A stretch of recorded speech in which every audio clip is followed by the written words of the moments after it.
Assalamualaikum semua, selamat pagi, saya harap anda semua sihat, berada kat rumah.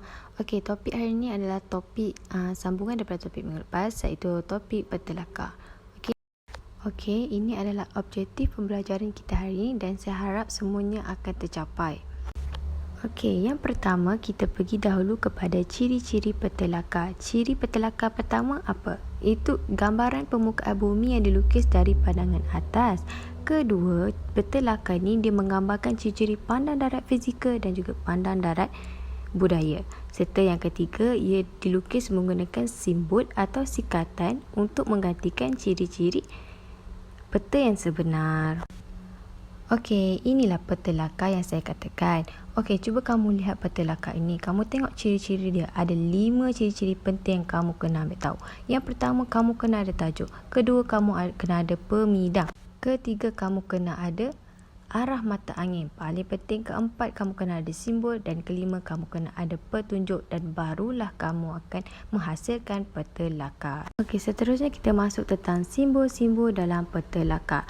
Okey, simbol dalam petelakar ni dilambang yang mewakili ciri dalam peta yang kamu hasilkan itu. Okey, kamu kena tahu bahawa kita ada 4 jenis simbol. Yang pertama, simbol titik.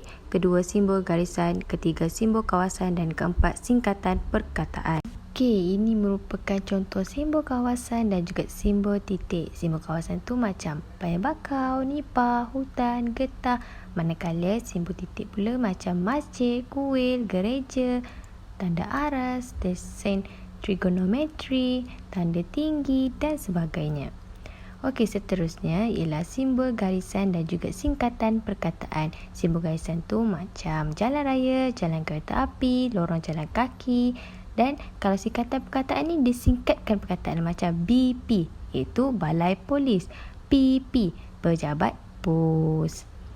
Okey, seterusnya kita akan masuk pandang darat fizikal dan pandang darat budaya. Apa itu pandang darat fizikal? Pandang darat fizikal adalah ciri-ciri semula jadi seperti bentuk muka bumi, saliran tumbuhan semula jadi. Bermaksud satu ciri yang bukan manusia tak buat semua ni. Ni memang semula jadi. Okey, manakala ciri pandang darat budaya adalah ciri buatan manusia seperti pertempatan, pengangkutan, kegiatan ekonomi. Macam rumah kita, manusia yang buat. Kenderaan, manusia yang buat. Bezakan, okey? Okey, ini merupakan contoh-contoh pandang darat fizikal. Yang pertama, hutan, nipah, rumput, paya bakau, paya, gunung, sungai. Okey, ini bermaksud semua ciri-ciri ni manusia tak boleh buat. Gunung manusia tak boleh buat. Hutan manusia tak boleh buat. Tapi hutan manusia yang terbang. Okey, rumput manusia tak boleh buat. Kontur manusia tak boleh buat. Ingat, fizikal semula jadi. Seterusnya kita pergi pula kepada pandang darat budaya. Okey, pandang darat budaya ini adalah seperti pertempatan, kilang, jalan raya, sawah padi, jabatan, sekolah. Semua yang manusia boleh buat, kita masuk dalam kategori pandang darat budaya. Okey, walaupun mesti kamu tertanya, sawah padi bukan tumbuhan. Ya, sawah padi tumbuh-tumbuhan, tetapi manusia yang menanamnya, manusia yang menyemainya. Okey, jadi pandang darat budaya. Okey, faham? Bezakan dua tu. Okey, untuk bahagian terakhirlah bahagian cara ataupun langkah kita melukis petelakar. Okey, kita dapat hasilkan petelakar itu dengan menggunakan simbol pandang darat fizikal dan juga pandang darat budaya untuk kita hasilkan satu petelakar di sesebuah kawasan. Okey, seperti yang kamu lihat di sebelah itu adalah pandang darat Kampung Sejati. Kemudian kita akan tukarkan dia kepada petelakar dengan menggunakan simbol, singkatan perkataan.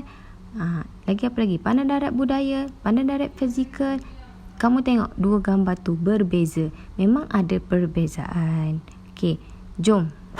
Okey, langkah pertama untuk melukis petelakar ialah pertama kita akan tulis tajuk. Tajuk kena ada. Lepas tu kita buat pemidang peta. Pemidang tu macam border yang warna hitam tu.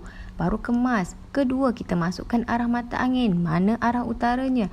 Ketiga, kita pilih simbol dan singkatan perkataan yang sesuai di kawasan kita tu. Kalau ada balai polis, tulis balai polis. Kalau ada pertempatan, buat pertempatan. Guna simbol yang seperti yang kita dah belajar tadi.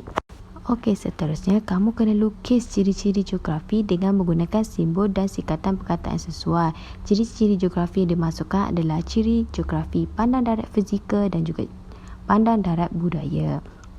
Dan terakhir, kamu kena lukis petunjuk. Apabila kamu ada kesemua ataupun apabila kamu gunakan semua langkah-langkah ini, maka kamu dapat menghasilkan sebuah petelaka di sesebuah kawasan. Okey, faham semua? Okey, maka tamatlah topik pada minggu ini, iaitu topik petelaka. Okey, seterusnya cikgu nak bagi tahu kalau sesiapa ada masalah, kalau ada tak faham lagi ke apa ke, boleh tanya dalam WhatsApp group. Jangan malu-malu. Okey, tanya sahaja atau apa-apa masalah lah. Okey, jangan risau, cikgu akan bagi lampiran nota untuk topik ini sebab cikgu faham mungkin ada setengahnya ada yang tidak dapat nak download ataupun tidak dapat nak akses sebab internet kurang, data slow, internet tak ada.